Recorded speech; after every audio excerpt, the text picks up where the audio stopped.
Сәлем балалар, қазақ тілі 2-ші сынып 13-ші сабақ тақырыбы я әрпінің жазылуы Бақтияр ұял.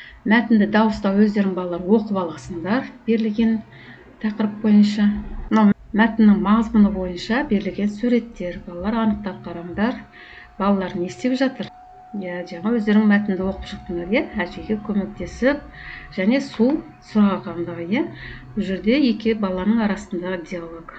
Екіншісінің соңғысында Бақтияр келіп кешірім сұрап, әжеден су алып жатқан. Мәтін не туралы екен? Мәтін адамгершілік, мейірімділік және өзіне жауапкершілікпен қарау туралы, ол көмекке мұқтаж жанға қол ұшын берудің маңыздылығы баяндайды.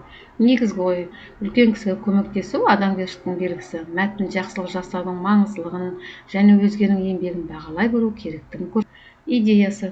Жақсылық жасасаң алдыңа шығады деген қағиданы ұстану, адамның өз қателігін түсініп ұяла білу жақсы қасиет. Бақтияр неге ұялды деп ойлайсыңдар балалар? Бақтияр әуелде қарт әжеге көмектесуден бас тартып саятты сөгіп еді. Кейін сол әжейдің үйіне су сұрап барғанда оның өзіне ешбір өкпе реніші су беріп мейірімділік танытқанын көріп, өз қылығына қатты ұялды.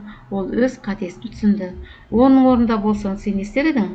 Мен оның орнында болсам, әжейге алғашқы кезген сәтте көмектесіп, қолындағы шелегін үйіне дейін апарып берердім. Себебі үлкенге құрмет көрсету игі. Қарамен жазылған сөздерде я әрпі кездеседі. Бақтияр, Саят, Қарияны. 52-ші аттығу сөздерде көбініктің орнына тиісті әрпі қойып, себебін түсіндірді. Пияз, я әрпі жазылтыр орны. Я әрпі жазылғанмен қысқа емен а естілер.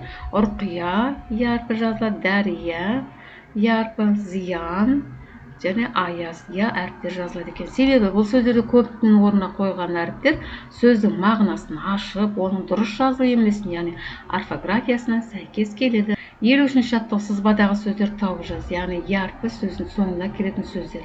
Сия, қия, яғни биікті айтамыз, мия, шөптесін өсімдік.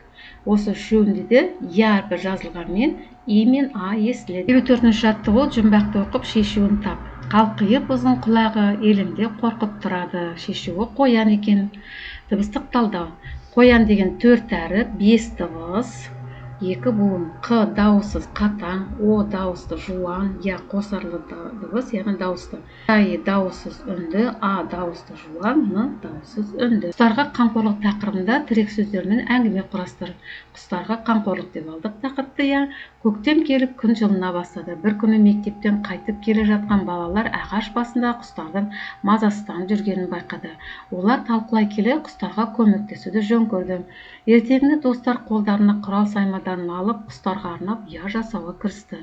Дайын болған ұяларды бақшадағы ағаштарға мұқият орналастырды. Сонымен қатар балалар құстар аш қалмау үшін күнделікті кесте бойынша оларға арнап жем шашуды ұмытпады. Енді бақшамыз құстардың әсем әнімен толып жандана түсті. Құстарға жасалған бұл қамқорлық балалардың жүрегіне үлкен қуаныш сыйлады. Балалар, бұл мәтінде я әрпі бар сөздер кездесе ме екен? Я әрпі бар сөздер кездеседі екен. Олар бізде ұя деген сөздер, ұяларды, мұқият деген сөздерде я әрпі кездеседі екен. Балалар, бүгін біз я әрпінің тағы да жазылуын, айтылуын, дыбыстық талдау жасадық, әңгіме құрастырдық, сабақ аяқталды.